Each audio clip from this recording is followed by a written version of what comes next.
Hello, everybody. Welcome back to another episode of Echo Base.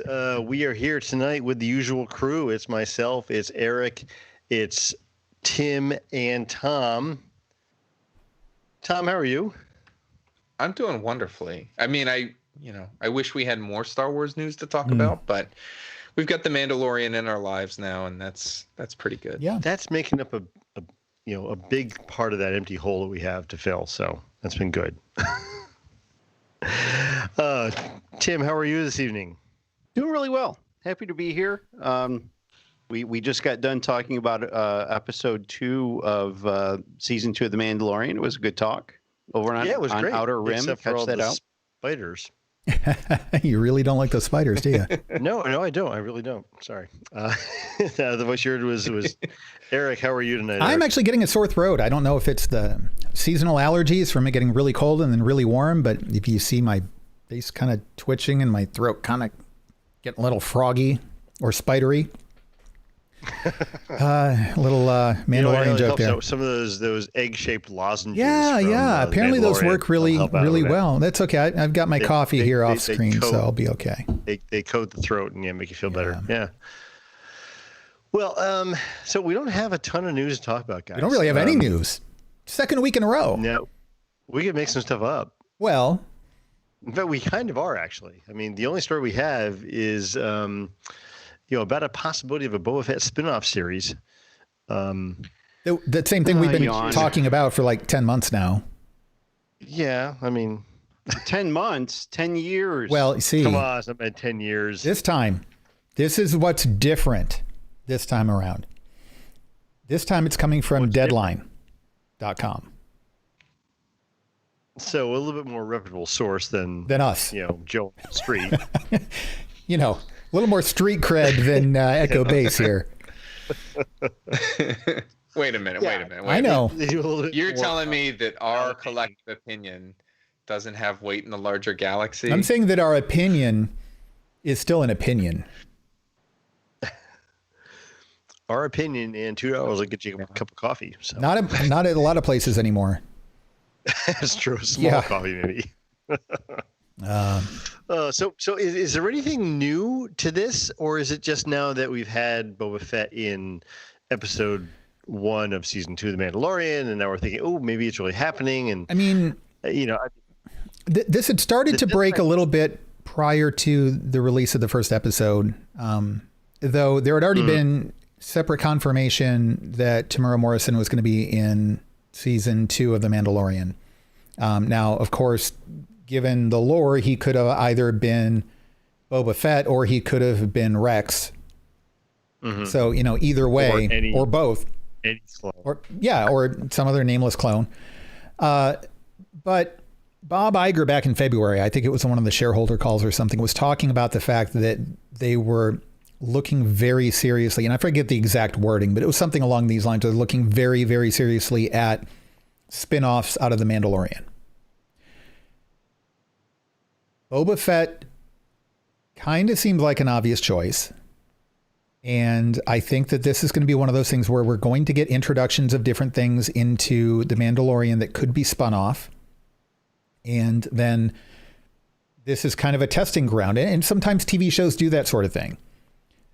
Sometimes it works out, like when NCIS brought in the characters from NCIS Los Angeles and decided to do a spinoff. Sometimes it doesn't, like when they had The Office and they were going to do a spinoff for Schrute Farms, and that didn't go that well, so they decided not to. So it kind of gives studios an opportunity to test the waters and see whether something is going to work.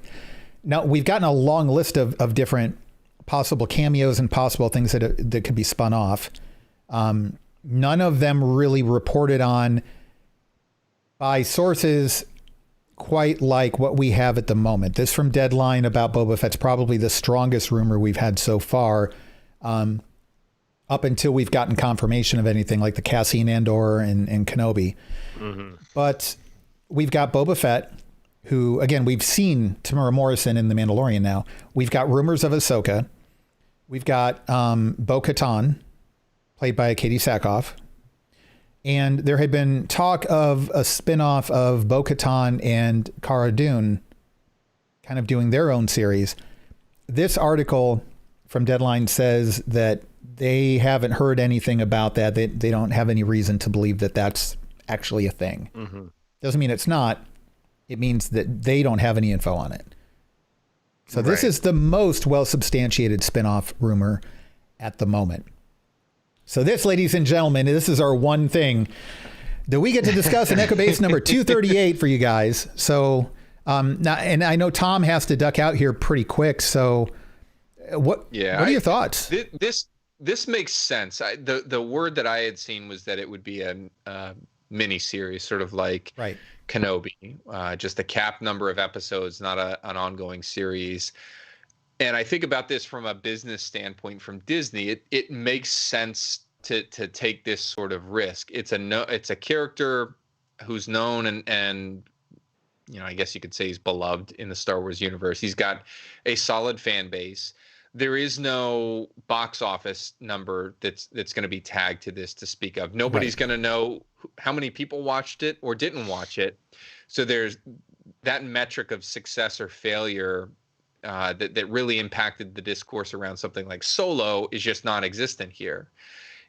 And so from that standpoint, I think the concept, the thought, I think there was a rumor back before Solo even came out that they were looking at doing a standalone Boba Fett movie, and naturally plans shifted after Solo's performance at the box office.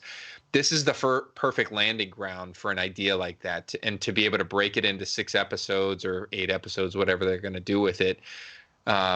We get more content out of it. And so as a Star Wars fan, I'm excited. I'm curious about where they're going to peg the timeline. If they're going to have Tamora Morrison play him, then maybe it's post Sarlacc, pre Mandalorian. So you got about a 5-year span there, which could be interesting.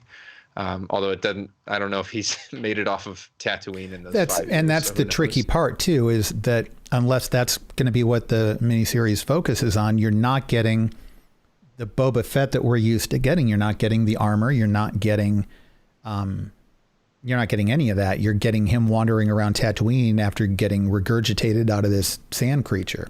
But they do have to address that, right? Like that's something that fans want that piece filled in. There are certain questions we have as fans. How did Gideon get the Darksaber? How did Boba Fett get out of the Sarlacc pit?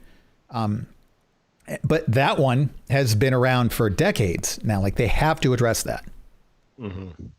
It's clear to me that the Sarlacc digests your hair first, because his lack of eyebrows and hair on top strongly suggests that was the first to go in his 1,000-year digestion. Yeah. So we learned a little bit about Sarlacc physiology, at least. That's true. That's true. I'm curious. Is this a good thing though? Like you made the point, any more Star Wars content, typically speaking, is a good thing.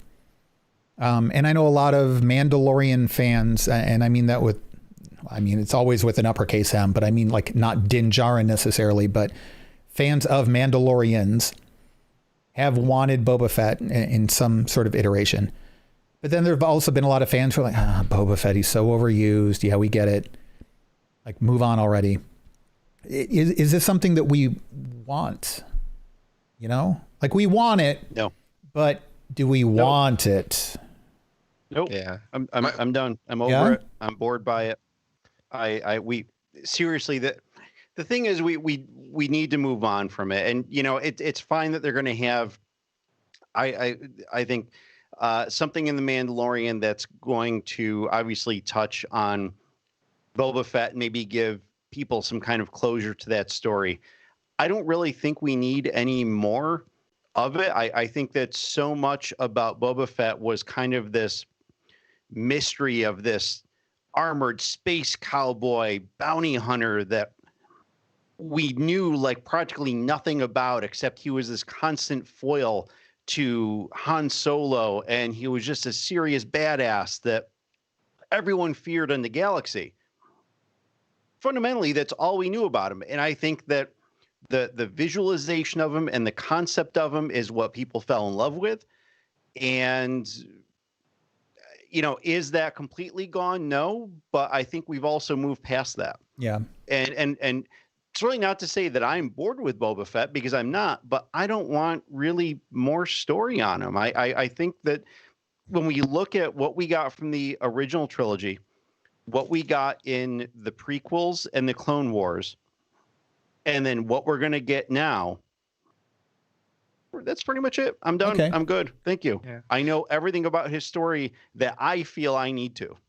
Yeah. My last comment before I have to drop off is that to extend off of what Tim is saying, resources spent on a show like that, creativity spent on a show like that is diverting resources and time away from developing something that's more creative, that's out of the box. I get that Boba Fett is this comfy, like familiar, cool character that I would say a lot of original trilogy fans love. I don't know that there's a lot from the prequel or the sequel trilogy that care all that much about him.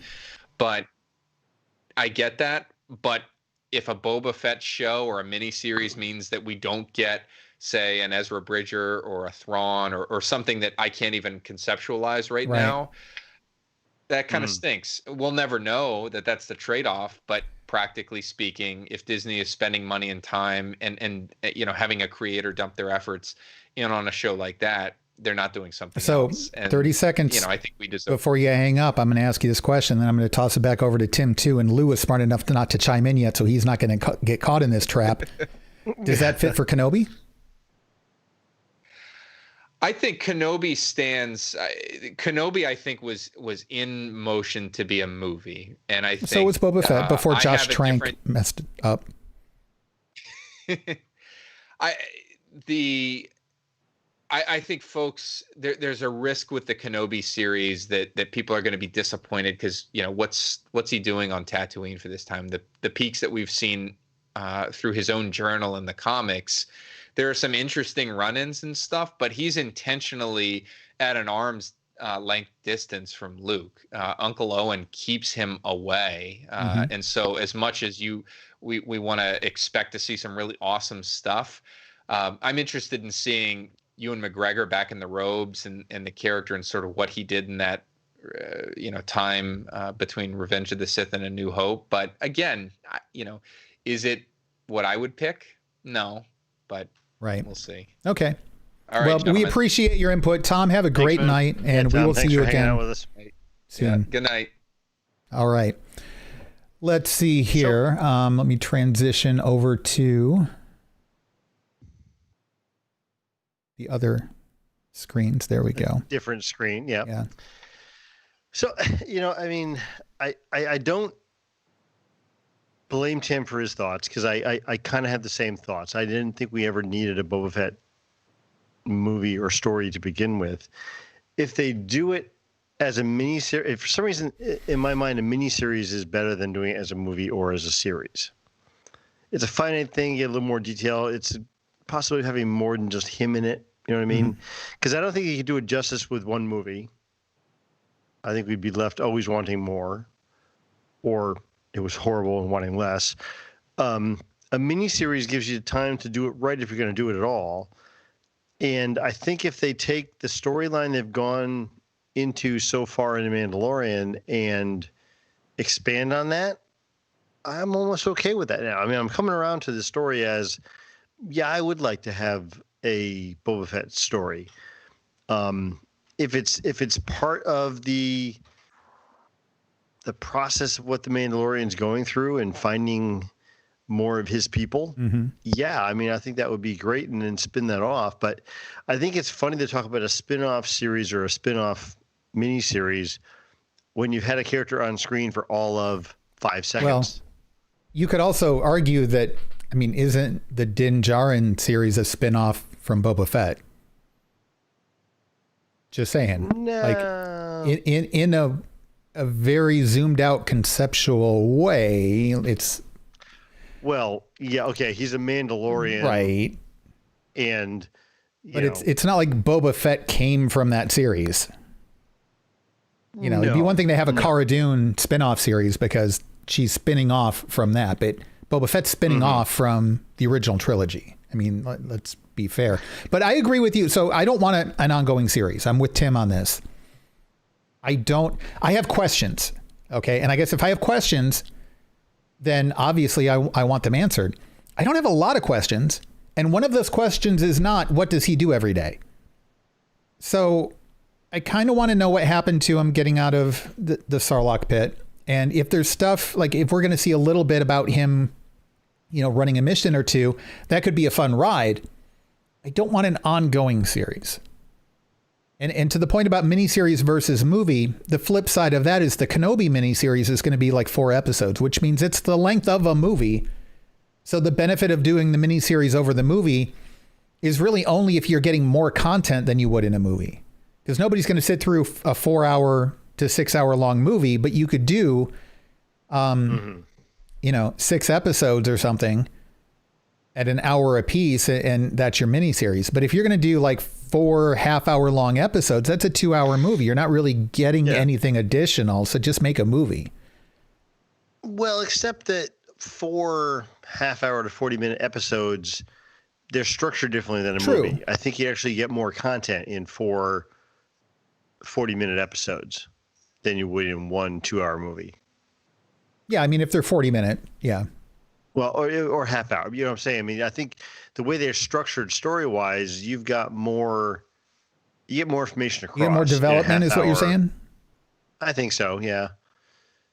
But I don't know. Tim, does that argument hold any weight for you, that the concept of miniseries versus ongoing series, does that mitigate the issue at all? What are they going to cover? What happened to him and where he goes from here? I don't know. I kind of think that we're going to get that in The Mandalorian. I mean, we're not going to get the whole story, but I think we're going to get enough information on it that is probably going to be pretty satisfying. I mean, people might want all the detail, and maybe they'll publish a book or 2 on it. I don't know that it's going to be series worthy. Okay. Mm-hmm. Yeah. I will tell you what. If they do a flashback like what they did with Cobb Vanth in The Mandalorian that covers him escaping from the Sarlacc pit and kind of like where he is from there, whether he's been hanging out with the Tusken Raiders or whatever, because he's got, kind of the cloaks, the robes, and he's got the gaffy stick and one of the hunting rifles. And that's it. I don't need to see the extended remix of the flashback. Like, that doesn't interest me at all. So then the only thing left is kind of like after his episodes in The Mandalorian and he goes off into the sunset, like where does he go into the sunset? But you bring up a good point that could be just covered in books for the Boba Fett fans. And to Tom's point then, which I think follows up with your point, Tim, which is kind of, I'm guessing why you feel the way you do is because those resources then could be put toward other things like a Thrawn series or whatever. Mm. Yeah, I mean, creative content-wise, I think new stories are higher on my list than revisiting old characters. But then to me, that kind of goes back to, I don't care about Kenobi either. And Cassian Andor, too, I mean, Cassian Andor is new enough that he's not revisiting old characters. I mean, that doesn't sound right because he is an older character. But I mean, there's a story there in the sense that it's like a spy ring, right? Like there's the whole. It's more about the rebellion, and you could fill out more of things you don't know. I mean, to go back and look at Kenobi or to go look at Boba Fett, we've had these characters for 30, 40 years now. What else do we need with them? Right. There's unanswered questions, but something like a spy series set, in the time frame of, the original trilogy. Yeah, this is all brand new stuff. But it's because it's about the rebellion. It's the spy angle. It's not necessarily because we want more of Cassian Andor. It's that we want more about the building of the rebellion, and Cassian Andor is a good character to tell that story through, right? I mean, Tim, would you agree with that? I think so. Yeah, okay. That's fair. But I don't like Kenobi. There's no world building there. It's only interesting if we're getting additional insight on on Kenobi, but I don't care. Like, I care about the character. I like the character. I'll like the series probably, but I'd rather see something else. I don't know. That's my take. Yeah. That's all we've got for news this week. Yeah, that's it. Really. There was a new trailer for the virtual reality, Galaxy's Edge game. And I guess one of the things revealed in that was that there is some kind of a lost Jedi temple that goes back to the High Republic days. So there's going to be kind of a lost High Republic artifacts sort of tie-in with that. But I mean, that's it. Like there's nothing else to report about it. There's a new trailer and one of the characters references that. Like, that's it. That's all we got. Which also maybe could tie into Rebels, because Rebels got into a lot of stuff that in Jedi lore. I mean, Filoni took that deep dive on things, and there were a lot of things that weren't explained. They weren't hugely contextualized. It was pretty much, okay, this is old Jedi stuff. Right. That's it. That's the only explanation we got. And there were, I mean, so many doors that were kicked wide open with a lot of that stuff, especially the Force-oriented stuff later on in the series. I see where there's a lot of opportunity to tie things together and to draw a lot of those lines. Yeah. And speaking of that, some of those things are actually referenced in the upcoming Lego holiday special. Yeah. Because there's a trailer out for that too. And I don't know, it looks interesting. I kind of rolled my eyes at first, but it looks like it might be all right. I mean, a lot of the Lego stuff, it's cute. It's very family friendly. And so it's so lighthearted sometimes that, you know, sometimes it's easy to dismiss, but a lot of it's really clever. And I think that having some sort of a holiday themed Star Wars thing, I mean, I've wanted that for a long time and we've never gotten it since, what was it, 78? Yeah. You mean I Think I Never Watched? Yeah, something like that. Oh, I forgot about that. We're going to have a watch party, Lou. No. I mean, this comes out on what, November 17th? We'll give you the Rift Tracks version, Lou. The Rift Tracks version is fun. Legitimately, it's truly fun. They're not sponsoring us, but a plug for Rift Tracks, RIFFTRAX.com. I think it's like $10 or something, and it includes the video minus the Boba Fett short. Definitely worth it. Yeah, I think it's the 17th. I think so. Yeah. I mean, look, everything everything Lego does is awesome. And I meant that little pun intentionally, that everything is except awesome. The Y-Wing. I think that was part of the song, actually. Everything is awesome except the Y-Wing. Everything is cool when you're... No. That's not how that goes, yeah. Well, I mean, you look at all the Lego video games. Yeah. The Lego TV series, all the different Lego movies that they've done. All of these they're like insanely well done. They're really well written. They're very clever. There's some good comedy in it. I think it's really entertaining for both kids and adults.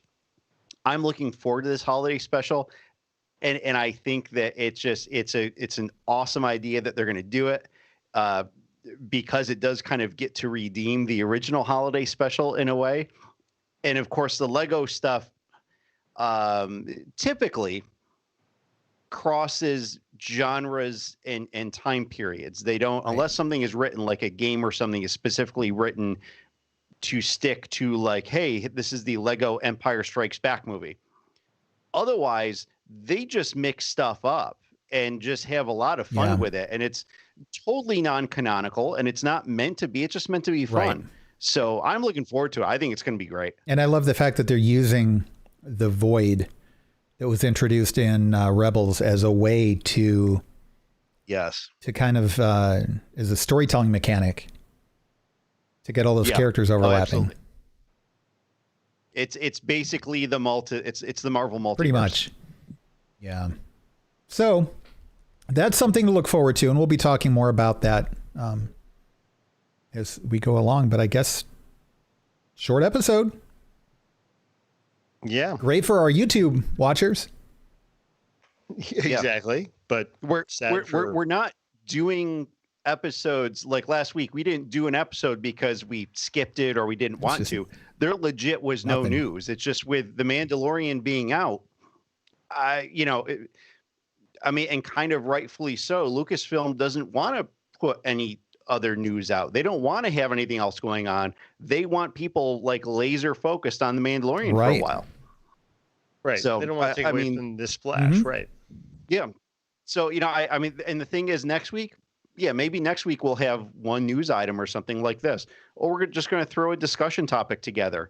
We obviously want to continue putting out the shows, but don't be expecting a lot of news.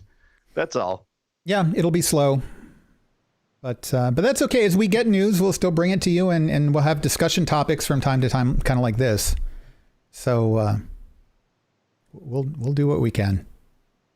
There'll always be something, except when there's not. That's right. That's right. Well, that does bring us to the end of the episode, unfortunately. Loved if you guys followed us on Twitter and on Instagram. We are Random Chatter or Force Chatter on both those places. You can find out more information about us by going to randomchatter.com. You can find out more about our Discord server, which we are getting ready to make some upgrades to, I think. Yeah, right, we've got some bots installed. You're going to be able to go into a roles channel and assign different interests and different notifications you want, all on your own. You can decide whether or not you see spoiler channels or whether you don't want them or whether you want some and not others. There are some... We're putting some games in, some little currency bots where you can buy things from like an in-channel store. We're actually going to have a player that's going to play podcasts from the YouTube channel right there in the Discord server. So if you're like hanging out and you got Discord open throughout the day, you'll be able to listen to our podcasts in the background. And we've got various different things in the works. So some of that will be rolling out, in fact, Eric today. Yeah. Oh, very good. Yeah, Eric's been hard at work doing a lot of the stuff behind the scenes. So we applaud him for all his efforts and appreciate everything he does for us. Thank you. That's the nicest thing you've said to me since we've met, I think, Lou. That's. Oh, come on. Wow, that's. Wow. That hits me right here on the Random Chatter logo on my shirt that you can get at randomchatter.com/store. That hits me right here, right in the teeth. Just don't sing happy birthday to me again. I'll say next. I've got a sore throat too. Oh, imagine how good it would be. Oh my God, I can only imagine. Right? You don't have to imagine. I can actually do it, and then.